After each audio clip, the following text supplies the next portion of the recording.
इसका मकसद है कि औलाद ने वो हक़ अदा नहीं किया जो हक़ अदा उन्हें करना चाहिए था।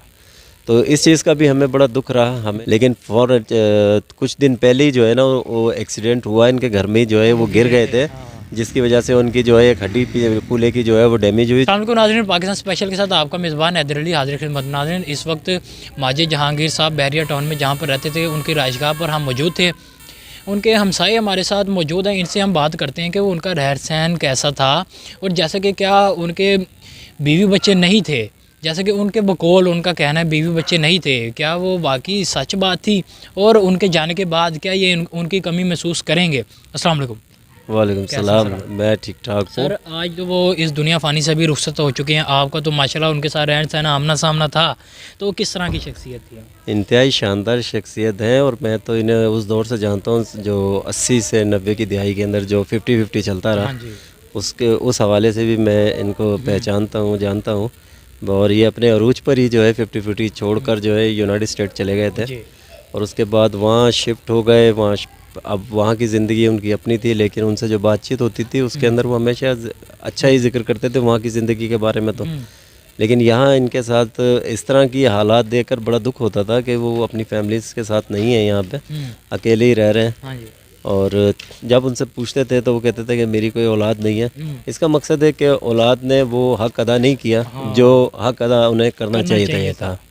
तो इस चीज़ का भी हमें बड़ा दुख रहा हमेशा, जो है वो उनको जो है इस हालत में देखकर तकलीफ़ भी होती थी। तो आखिरी वक्त में तो वो बिस्तर के साथ ही लग के रहते थे, लेकिन एक उनके साथ जो औरत थी वो कहती थी कि मैं उनकी मुँह बोली बेटी वो भी वो मेड है, वो मेड है और उसका जो है मेड तो मेड ही होती है ना, वो ऑनर तो नहीं हो सकती, औलाद तो नहीं हो सकती। लेकिन वो कुछ तो दिमाग में चल रहा होता है ना कि यानी कि अगर मैं क्योंकि वो उनकी मेड का कहना कि इनका आगे पीछे कोई नहीं है। अब वो देखें ना, मेड क्योंकि काफ़ी अरसे से इनके साथ थी, तो वो यही समझती थी कि जो है कि इनके बाद जो है सब जो कुछ भी होगा इनका वो शायद हमें मिल जाएगा। अगर देखा जाएगा उन्होंने अगर उनका हक अदा किया तो उनका हक बनता था कि उनका सब कुछ हो। नहीं, ऐसा नहीं होता। देखें, कानून जो है ना, कानून जो है वो इस चीज़ के ऊपर रियलाइज़ नहीं करता है कि आप जो है आपने खिदमत की है तो आपको दे दिया जाए।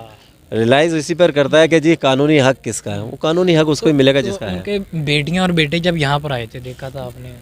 जी, मेरी मुलाकात तो नहीं हुई उनसे, लेकिन मैंने सुना था कि वो आए थे।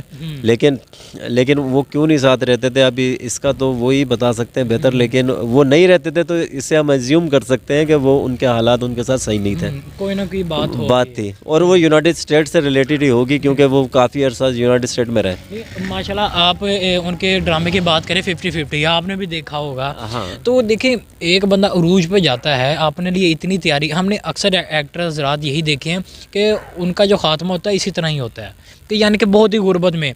लेकिन क्या वो अपने आप को इतना सेटल नहीं कर सकते कि इस उम्र में आकर वो अपना गुजर बसर कर सकें? अच्छा नहीं, माजिद जहांगीर साहब को मलक रियाज साहब ने जो है बहुत अच्छी अकोमोडेशन दी हुई थी। फूड उनको 24 घंटे जो है प्रॉपर मिल रहा था और उनकी सेहत का भी ख्याल रखा जा रहा था। लेकिन कुछ दिन पहले ही जो है ना वो एक्सीडेंट हुआ इनके घर में ही, जो है वो गिर गए थे, जिसकी वजह से उनकी जो है एक हड्डी कूल्हे की जो है वो डैमेज हुई, जिसकी वजह से वो सरवाइव नहीं कर सके। जिसकी वजह से उनको जो है ना ये काफ़ी दिन हॉस्पिटल रहने के बाद जो है ना वो अपनी ज़िंदगी के आखिरी सफ़र की तरफ चले गए। लेकिन देखने वाली बात यह है कि वो यहाँ रह रहे थे, काफ़ी अरसे से रह रहे थे, मुझे कंफर्म नहीं पता कब से रह रहे हैं, लेकिन काफ़ी अरसे से रह रहे थे।